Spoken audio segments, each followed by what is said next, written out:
Heritage Day on September 24 is a day that celebrates South Africa's roots, their rich, vibrant and diverse cultures. South Africa is called the Rainbow Nation due to its color and diversity, and this is one of the reasons why Heritage Day exists. Its goal is to nurture and embrace South African culture for what it truly is, accepting all races and genders.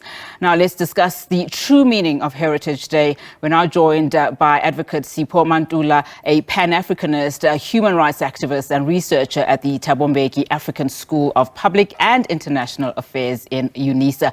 Advocate, thank you so much for your time. Happy Heritage Day to you, sir. Well, for many, today marks more than just Bride Day, myself included.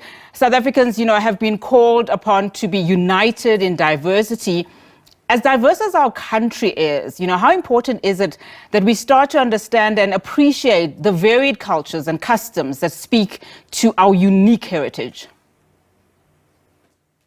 Signati Molweni, even greetings, Jumbo Africa, to your viewers. I think it is important for us to begin this notion of Heritage Day or Heritage Month, as we know it being a public holiday, but to go into the essence and the genesis of our history, of how our kingdoms, our kings and queens preserve this culture, the language, the spirit of our ancestors, the understanding of also of our cultural history and knowledge. You will find that it's only today when you find the heads of states, ministers speak about Heritage Day and changing their attire and the food. But actually, we have to live this practice. And that reminds me, as we are on the eve of Bantu Biko's burial in 1977, that even our heritage and culture, we should find ourselves redefining it, refining it, and not allow other races to come and define our culture and our heritage. And you'll understand, as you are saying, our unity in the issue of being diversity. It is something that also was a very, you can say, ceremonial after 1994. We are still seeing the ugly incidents of racism in the country. We are still seeing the undermining of African cultures and values, the undermining of the young people who can speak their languages. And that's where we find even at the schools, our school curriculum does not even represent some of our heritage heroes and heroines. Hence, we are caught up whenever it's this month of a new season in Africa that we are always questioning and posing questions that might not be relevant, but it is important for us to understand that South Africa's project of 1994 has to be rebooted, has to be well thought again, because we are going for another 30 years where we need to assert and then live the words of many heroes and heroines of our country before and after 1994. So it is important for us to even understand it as a national commemorative day, not as a commercial day, and that's how we should ground it even to our young ones. I just want to touch on the fact that you spoke about, the dream of 94 having to be rebooted, and also, what is currently affecting our society today. I mean, just the repeated calls on the importance of nation building and social cohesion, just given our past, seems to paint a picture of a country that's still struggling to unite. I mean, just recently this weekend, a recent incident of racism at the University of the Free State is just but one example that we are still grappling to understand how it is to unite.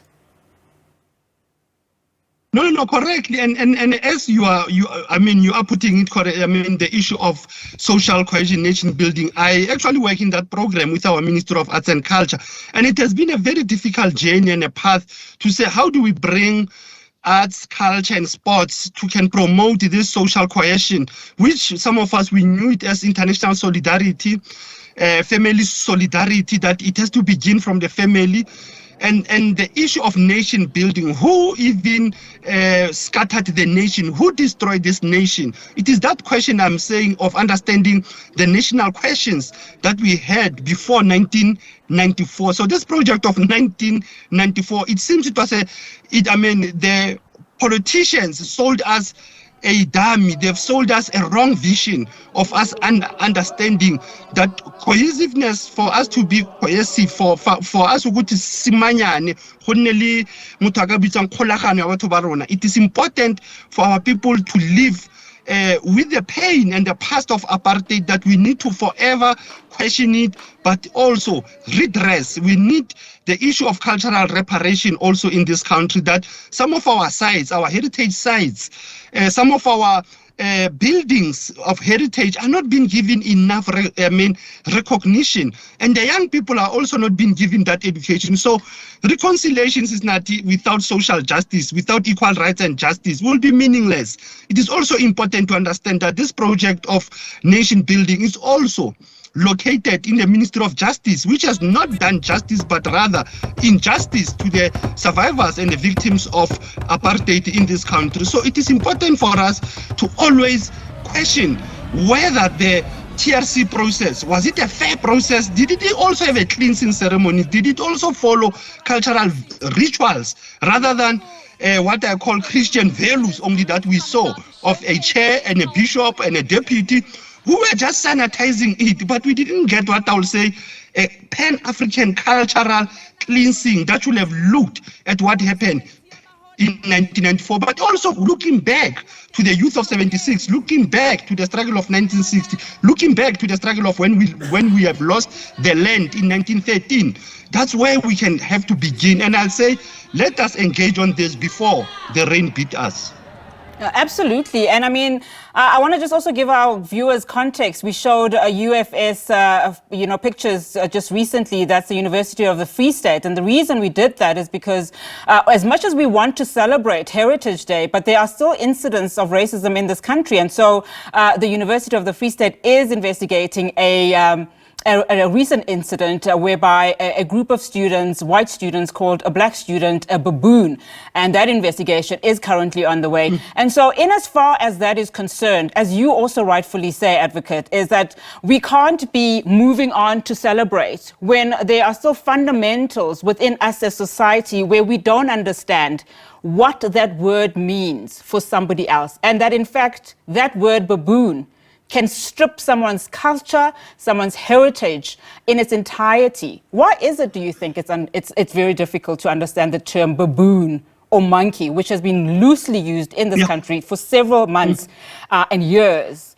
What is it about it that people don't understand that, in fact, that it perpetuates, racist stereotype? No, correctly. That reminds me when I used to work for the Human Rights Commission, Sisunati. Actually, this is the same crime scene, actually, of Free State, where you will recall that there were young children who forced our black mothers to can drink their urine. The same thing that has happened again. It means that Free State, there is another spirit and energy that is going in that university. They are just pretending to be an institution of higher learning, while it's an institution of perpetuating racism at all costs. And you'll understand that the question that you are raising, as I said to you, I was at the Human Rights Commission, we're probing this question of the values. Is our constitution also addressing those values that you have mentioned of human dignity, human personality? Now, how do we rehumanize Africans who have went through slavery, who have went through apartheid, who are going through another form of neo-apartheid and neo-colonialism? And that's where the issues of racism can also not be legislated by the National Action Plan, because our Justice Department, post 2001 World Conference Against Racism, we have been sleeping on our National Action Plan of how do we combat this acts of racism, which is actually the acts of hate, acts of greed, acts of insecurity, of not being the indigenous people of the land. And that's how we should navigate it and unmask it.